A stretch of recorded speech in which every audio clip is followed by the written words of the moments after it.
get sick of talking to us eventually, man. Like we talk to you all the time. Like, how's practice going so far this week? What do you think of the Purdue team? Practice has been good. Purdue has a really strong defense. I think they're top 10 in the nation. So there's a lot of guys on that defense that are very good, very impressive. So it's been a good week of practice. We've been really honed in on film and watching them and learning their techniques and things like that. Where do you feel like you guys are as an offensive line right now? So it's been a little up and down. Where do you feel like you guys are right now? I think we're still improving. I think there's still a lot of room for us to grow. Although we're a few games into the season, we're kind of into the depth of it now. I still think that there's still a lot of room for us to grow, not only in terms of playing, but also just how we come together and us being able to understand each other. Coach Day mentioned after the game you had missed some practice time last week. Are you healthy right now?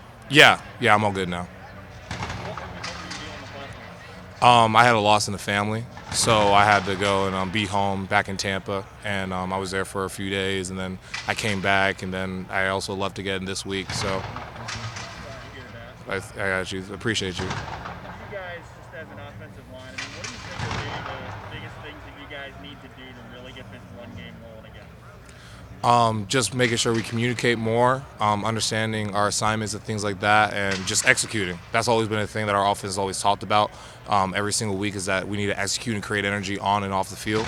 So as long as we execute, that's how we create our energy. Nicholas, just as you go through a season, obviously teams case study there.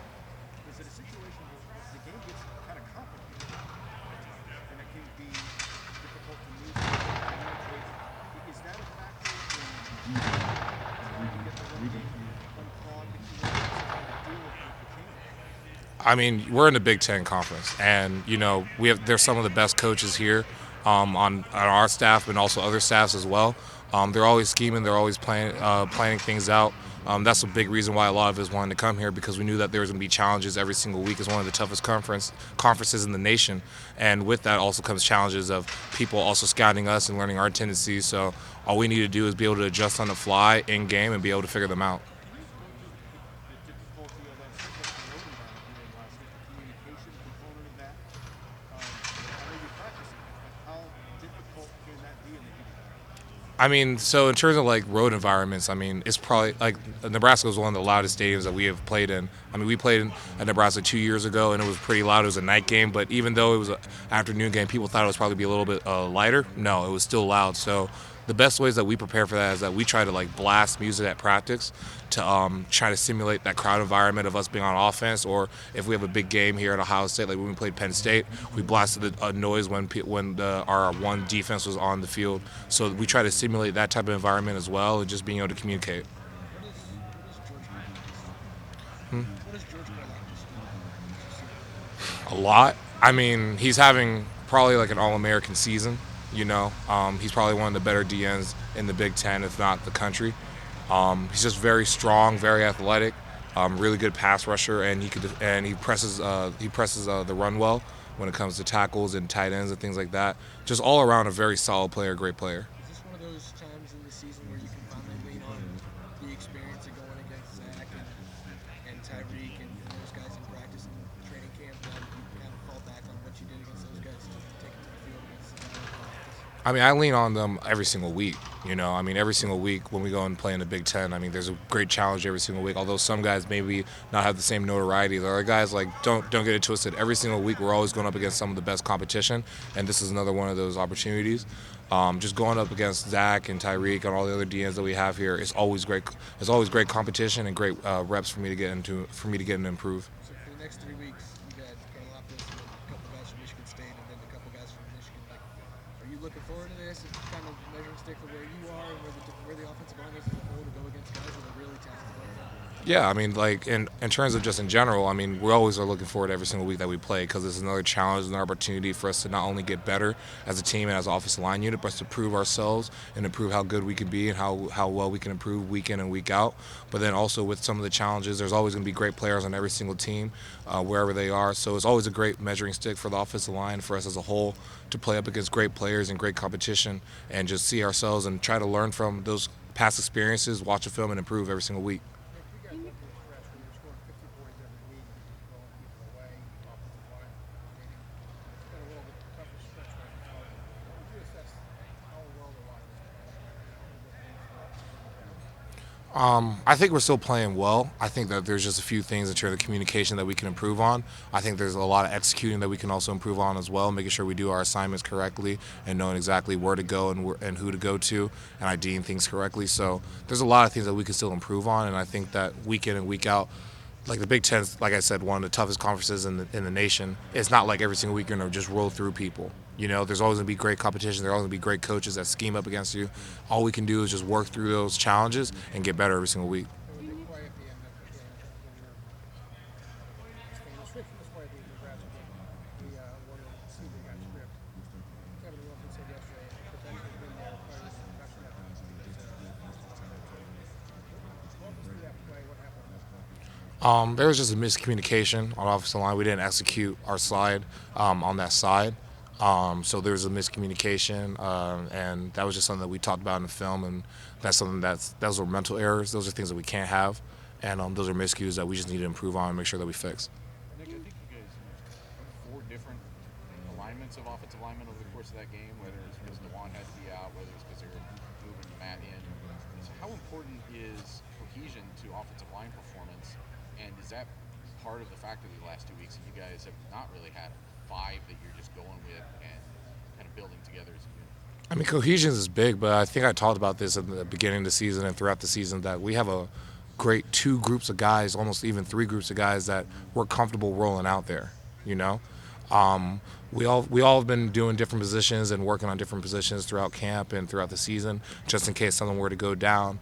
And we have a lot of guys that are talented enough to play at different positions and play when their number is called and to be at their very best whenever that is. Nick, this is about the time of year that I'm sure the coaching staff would like to be paring back practice, getting you guys fresh. But you've got such a young team working on, as they can put it, cohesion. Have you been able to do that? A little bit here and there. I mean, we always emphasize Tuesdays as a very major practice day, and then Wednesdays as well. But we always try to emphasize that every single rep matters, no matter whether it's a Tuesday rep, a Wednesday rep, or if it's Thursday when we're in Spiders. Whatever day it is, we always try to emphasize every single rep matters, and whatever the situation is, whatever type of gear we're in, we always try to make sure that we emphasize our technique, make sure we emphasize our steps and hands placement and things like that. Coach Day was talking about what exactly do they do? Fast, long, quick, in the trench. I mean, all of the above. I mean, they're probably one of the strongest groups that we've seen so far. They have a lot of great athletes as well. They're also very strong. I mean, they're just a very talented group, very talented front 7 overall. How difficult is it starting a game at right tackle like you did last week when you've been playing mostly left tackle? You know, I gotten used to it, kind of. I mean, I've been having a few moments where I had to switch over at right, and I remember the first time that I had to switch over at right, it was kind of a little bit shaky at first. I was kind of like, oh, this is new. I got to, like, re-switch back to go over being right. But I think I've done it now over a few weeks where I've been able to just go in and do some reps at right, not only in-game but also at practice as well. So I'm getting actually pretty comfortable at it now.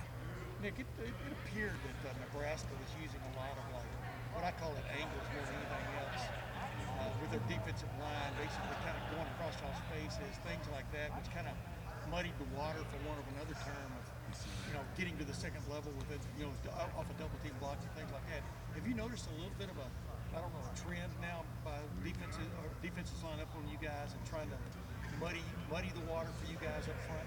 I mean, defense are going to try anything they can to muddy the waters against any opponent they do. I would say that has been happening, that they have been doing a few stunts like that inside, trying to push everything inside. But, all we can do is that just do our technique, do our assignments, and, we can scheme up against it if we need to, or if we feel like that the play is there, that we just need to be able to block it.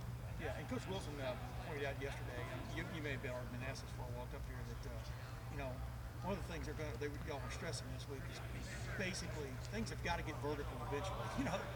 From just moving across and things like that. If y'all worked on that a lot this week about getting a little more vertical, Cody Simon over here at number for want of 3. another term, with your push.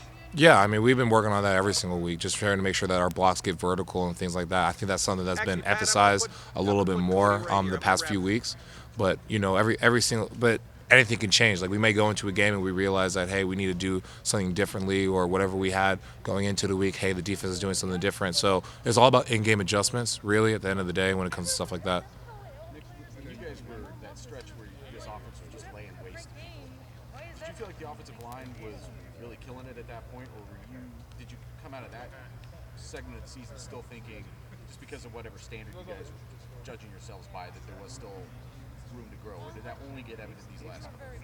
We saw there was still room to grow during that time, but we were feeling good about ourselves. We felt like we were playing pretty well, and sometimes you get caught up a little bit in all of those emotions and things like that, and sometimes you kind of slip up here and there. But at the end of the day, every single week, we never came out of a week saying, "Hey, we're perfect," or "Hey, we're right where we need to be." We always saw that there was room for improvement. That's just how this program is. There's always room for improvement, and we try to find those things, and we try to hone in on the mistakes and try to fix them before they become real mistakes. And we try to enhance our strengths and try to make sure that we enhance those throughout the season. Great. Last question here. It's just seemed in recent weeks that he's forced fumbles, getting tackles, lost sacks, and whatnot. Do you feel like he's becoming like a table setter? I know he hasn't taken a scoop and score back, but he's allowed for the guys in the D-line. Have you seen his approach and just his role on the defensive line?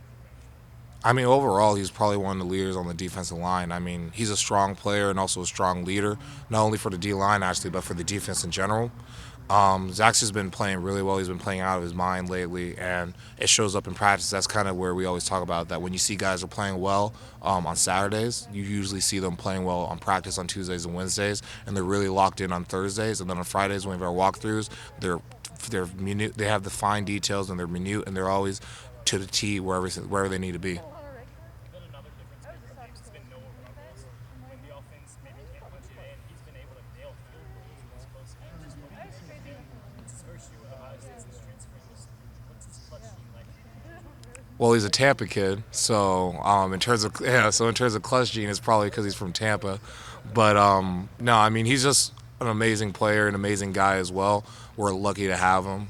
He's a great kicker, as you all have been talking about as well, and the sky's the limit for him. I mean, as long as he just keeps working every single day and keeps doing the things that we always do here at this program, which is trying to find things that we can work on that are our strength and improve those, and then also whatever our weaknesses are to make sure that we fix those before they become issues. Like, as long as he keeps doing what he's been doing and keep preparing the way he's been preparing, he'll be great. Great. Nicholas, thank you very much. All right. Thank you.